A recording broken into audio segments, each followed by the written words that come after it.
पड़ोसी देश नेपाल के साथ सीमा पर कुछ क्षेत्रों को लेकर विवाद नई बात नहीं है, लेकिन जिस तरह से नेपाल सरकार ने 100 रुपए के नए नोट पर इन विवादित क्षेत्रों को अपने देश का हिस्सा दिखाने वाला नक्शा छापने का फैसला किया है, वो वाकई चौंकाने वाला है। नेपाल भारत के सबसे करीबी पड़ोसी देशों में शामिल है। इसके 1850 किलोमीटर से भी लंबी सीमा भारत के 5 राज्यों से मिलती है।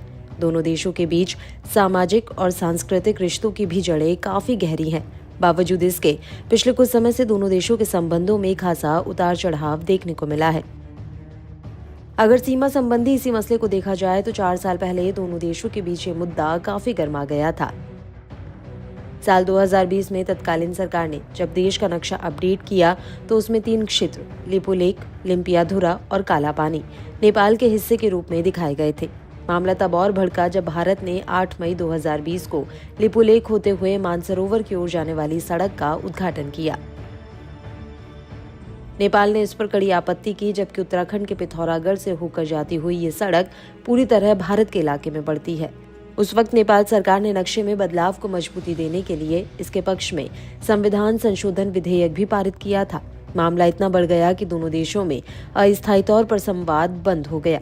लेकिन ऐसे विवाद इस तरह के माहौल में नहीं सुलझाए जा सकते। जल्दी ही दोनों पक्षों को इसका एहसास हुआ और इस मसले को एक साझा प्लेटफॉर्म पर धीरे धीरे बातचीत के जरिए सुलझाने पर सहमति बनी। ये प्रक्रिया जारी है। ऐसे में अचानक एक तरफा ढंग से किया गया ये फैसला स्वाभाविक ही चौंकाता है। गौर करने वाली बात यह है कि नोट पर नक्शा छापने के फैसले पर नेपाल के अंदर भी सवाल उठ रहे हैं।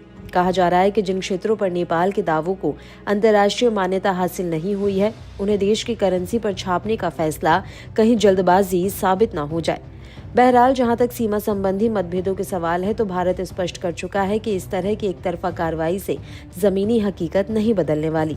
इस विवाद को निपटाने की जो प्रक्रिया दोनों देशों ने आपसी सहमति से तय की है, उसे आगे बढ़ाते हुए किसी सहमति पर पहुंचना ही सर्वश्रेष्ठ विकल्प है।